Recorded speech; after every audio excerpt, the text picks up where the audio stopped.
Welcome to our channel. Today we how to log into Rainbow Wallet for Web3 onboarding, quick tutorial step by step clearly. To start, open your preferred web browser. In the address bar, type in the Rainbow Wallet website URL. Press the enter key to navigate to the site. Once the page loads, look for the login button, usually located at the top right corner. Click on the login button. You will be prompted to enter your credentials. Type in your registered email address in the designated field. Next, enter your password in the password field. If you have forgotten your password, click on the Forgot Password link to reset it. After entering your credentials, double-check for accuracy.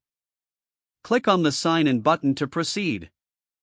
If your credentials are correct, you will be logged into your Rainbow Wallet account.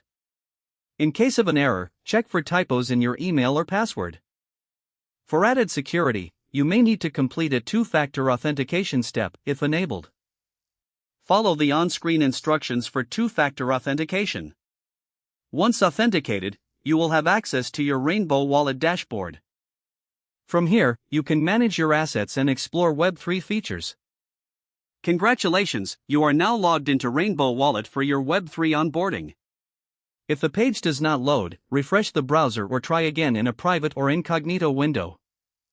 Make sure you are using the correct email address, then retype it carefully to avoid small typos. If your password is not accepted, use the reset option and create a new strong password you can remember. Check your spam folder for verification or security emails, then complete any requested confirmation steps. Enable two-factor authentication if available to improve account security and reduce unauthorized access risk.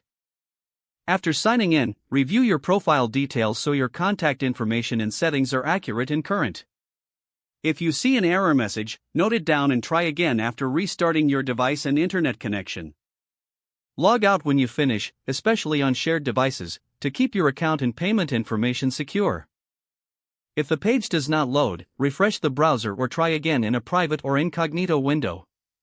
Make sure you are using the correct email address, then retype it carefully to avoid small typos. Don't forget to like this video and subscribe to our channel for more step-by-step tech guides.